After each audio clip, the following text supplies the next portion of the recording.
Oh, may nagtatanong sa'yo. May nagtatanong na naman ulit sa'yo. Bakit daw kailangan mag-break-in ng motor? Tsaka kailan ba ina-apply yung pagbe-break-in ng motor? Tsaka paano ba mag-break-in ng motor? Paano yung process ng pagbe-break-in ng motor? Okay, importante yung mag-break-in ng motor. Bakit? Bagong kasal nga, kailangan mag-break-in.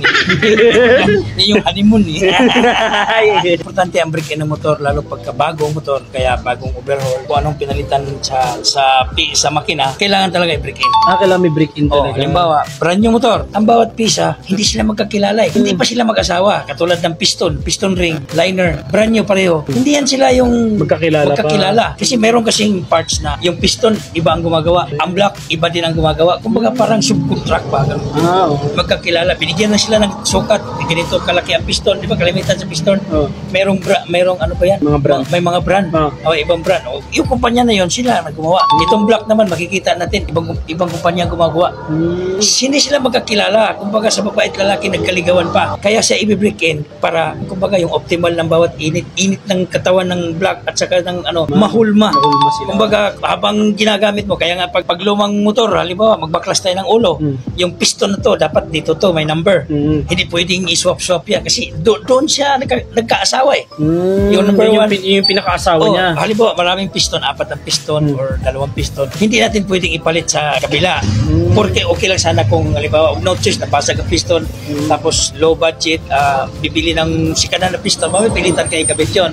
Kaso lang, ready ka kung anong sounds ng makina mo. Maring may kunting sounds na takatak kasi gawa nung ang piston at saka block, hindi pa sila mag-asawa. Medyo may sounds na parang maingay. Yun ang ibig sabihin ng break-in.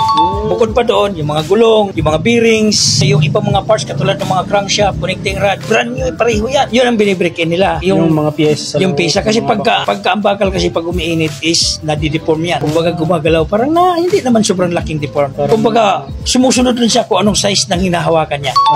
Kaya yun yung break-in. Importante yung break-in. Paano ba daw mag-break-in? Paano ba i-apply yung pag-break-in na yan?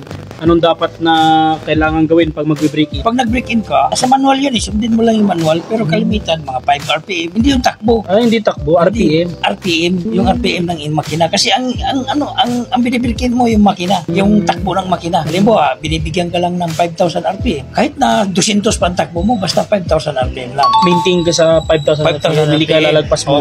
Kung ano mang recommended ng brand ng motor na ginagamit mo, kung anong recommended, kung ilang miles ba or ibang kilometers ba bago matapos yung break-in time. Kaya nga pag mayroong sinusunod nilang change wheel, parang 1,000 yata, first 1,000. Mga ganun. Kasi nakikita, kailangan din ang mekaniko, first 1,000 from 0 to first 1,000, makikita nila anong reaksyon ng langis. May mga ribaba doon. May something mag-aalangan sila. Ano yun? Lalo pag brand new. Lalo pag brand new. Oo, kaya bakit ganito?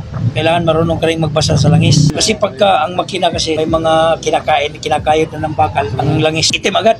Oo, kasi parang pusit yun na bakal to bakal, parang kasi parang may nilalabas na parang itim yun na ano. At saka sa breaking time, pag nagpatakbo ka, iwasan mo yung parang bigla.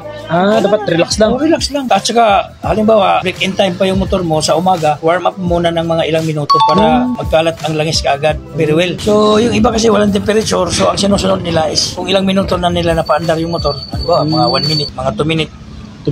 2 minutes bago sila yung i-running na yung motor. Napaka-importante ang break-in talaga. So, ganun pala pag mag-break-in ka. Kahit ano yun, kunyari, yung motor mo, pinalitan mo ng mga parts sa engine. Ganun din gagawin mo.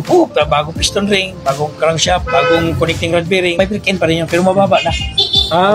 Hindi na ganun katagal na. Hindi na ganun katagal. Katulad sa brand new. Sa brand new. Sa brand new kasi pati gulong, kadina, bearing.